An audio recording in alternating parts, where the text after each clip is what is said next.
those jobs have.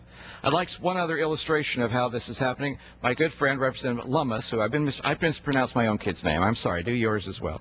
From Wyoming, one of my favorite elements about Wyoming is the fact I'm an old school teacher.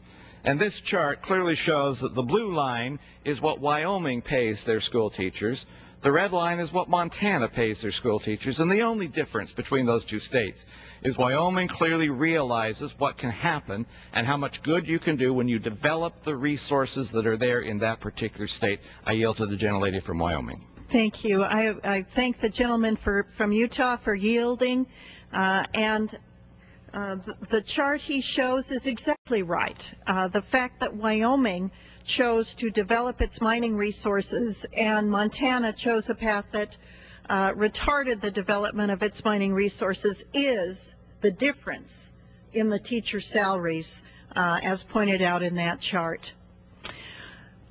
We have been blessed in Wyoming by having low unemployment, and it created an opportunity until recently for people from other states who have suffered job losses to find gainful employment and make a new life in Wyoming. A number of families have relocated, especially from Michigan, to the state of Wyoming, and predominantly the community of Gillette. Gillette, Wyoming has become Wyoming's third largest city and is growing in a way that brings young families vibrancy, activity, and the arts and recreation to a wonderful Wyoming community in northeast Wyoming. And it's brought a lot of new people to Wyoming from Michigan looking for a new life and looking for work. Many of them came from automobile industry and manufacturing industries and mining industries, quite frankly, that were devastated due to the economic downturn.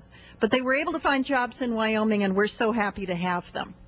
Then along comes Waxman-Markey, a bill that creates a national energy tax and a bill that creates a tremendous threat, especially to coal mining jobs.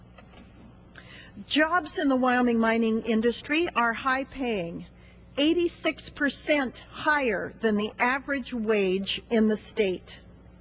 The average annual wage in the mining industry in Wyoming was $73,000 in 2007. It is an extraordinarily livable wage and a very high wage in Wyoming. But if you look at the total coal mining jobs in the U.S.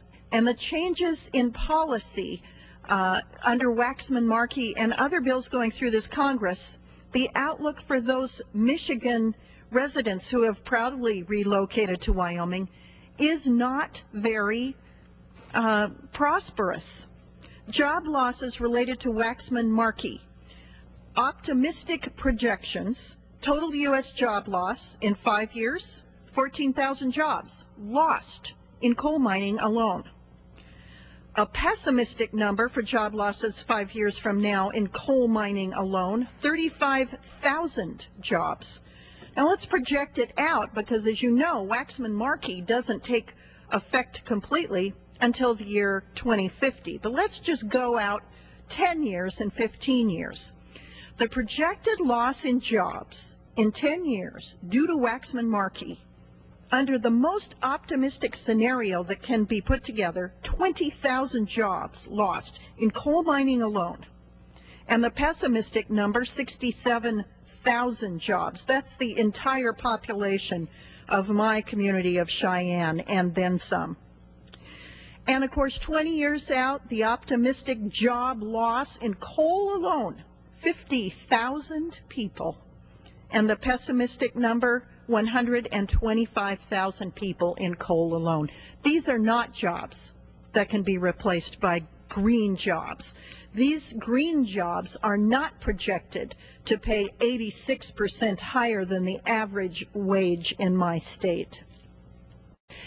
Not only is the Waxman-Markey cap and trade bill, the national energy tax, an attack on coal-producing states around the nation, but other bills going through this Congress are having the same consequence. Let's take, for example, the Interior Appropriations Bill that just passed the House. It had a provision in it that when a company acquires a federal lease to mine more coal, they will pay a bid bonus payment. That occurs now.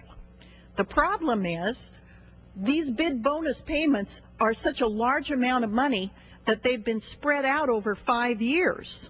So the companies can borrow less money or use production that they're currently accomplishing to pay in 5-year increments for those big coal bid bonus payments. Under the Interior Appropriations Bill that just passed this House, they will have to pay that all up front.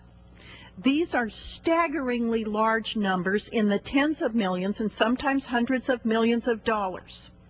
Companies in this financial crunch cannot borrow those kinds of monies. Consequently, there will be companies that will not bid, thereby reducing the receipts to the American taxpayer when there's not competitive bidding for the coal.